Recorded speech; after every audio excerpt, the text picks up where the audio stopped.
এটা ছিল এলাকা উন্নয়ন ইয়ার কি ধরনের ব্যবস্থা নিচ্ছি তার দৃষ্টান্ত প্রমাণ আজকে দেখলেন। সেটা হচ্ছে আজকে এসিডেন্ট মহোদয় সহ আমি ভারপ্রাপ্ত কর্মকর্তা নিজে এবং আমার টিম সহ বিজিবি সদস্য সহ আমরা একটা 11টা থেকে এখন পর্যন্ত একটা অভিযান চলমান আছে। সেই অভিযানে 80 থেকে 90টি বার্কি নৌকা ধ্বংস করা হয়েছে।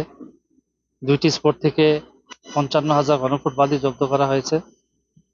তাছাড়া 9 জন ব্যক্তিকে আটক করা হয়েছে, তাদেরকে আইনগত ব্যবস্থা গ্রহণ করা হবে। এই ধারাবাহিকতা চলমান চলবে।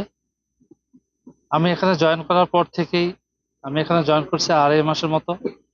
এই 2.5 মাসের মধ্যে এই অভিযান ছাড়া, আজকের অভিযান ছাড়াও এর আগে একাধিকবার অভিযান করা হয়েছে এসিডেন্ট মহোদয় সহ।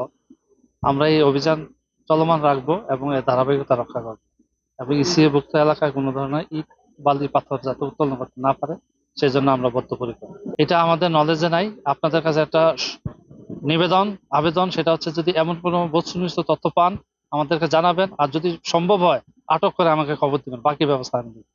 আমরা আজকে গোয়েনঘাট থানা পুলিশ এবং স্থানীয় বিজিবি ক্যাম্প থেকে যে বিজিবি সদস্যরা আসছে তাদের সহায়তায় উপজেলা প্রশাসন আমরা আজকে একটা টাস্ক ফোর্স অভিযান পরিচালনা করছি। আমাদের অভিযানটা শুরু করেছি আমরা জাফলং ব্রিজের নিচে পেয়ার নদী ওখানে, এরপর ধাপে ধাপে আমরা চা বাগান, এরপর জুম পার হয়ে এখন বল্লাঘাট পিকনিক স্পট, যেটা আপনার জাফলং 0 পয়েন্ট সংলগ্ন ইসিএভুক্ত এলাকার খুবই পার্শ্ববর্তী। এই জায়গায় আমরা পেয়ার নদীর পারে এখানে আমরা অবৈধ বালু পাথর উত্তোলনের বিরুদ্ধে আজকে একটা অভিযান পরিচালনা করেছি। আপনারা দেখেছেন, সকাল থেকে ছিলেন আপনারা। এই অভিযানে আমরা 80 থেকে 90টি বার্কি নৌকা সহ ইঞ্জিন চালিত নৌকা আমরা ধ্বংস করেছি। 15-16টি লিস্টার মেশিন বিভিন্ন ধরনের সেটা আমরা ধ্বংস করতে পেরেছি।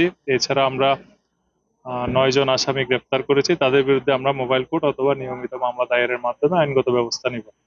এছাড়া আমরা 2টা স্পটে আলাদাভাবে আমরা জাফলং ব্রিজের নিচে ওখান থেকে আমরা 25,000 ঘনফুট আনুমানিক বালু জব্দ করতে পেরেছি এবং এখানে জুমপাট থেকে জাফলং বল্লাঘাট পিকনিক স্পট সংলগ্ন যে পিয়াইন নদীর পার, এখানে আমরা মালিকবিহীন বিভিন্ন একাধিক স্তূপীকৃত আমরা বিভিন্ন কোয়ালিটির 30,000 ঘনফুট বালু আমরা জব্দ করেছি। এই জব্দকৃত বালুগুলো আমরা আমাদের যে আইনগত প্রক্রিয়া আছে সেই আইনগত প্রক্রিয়ার মাধ্যমে যে বিধিবিধান আছে সেটা অনুসরণ করে আমরা নিলাম বা অন্য কোনো প্রক্রিয়ার মাধ্যমে সেটা আমরা নিষ্পত্তি করবো।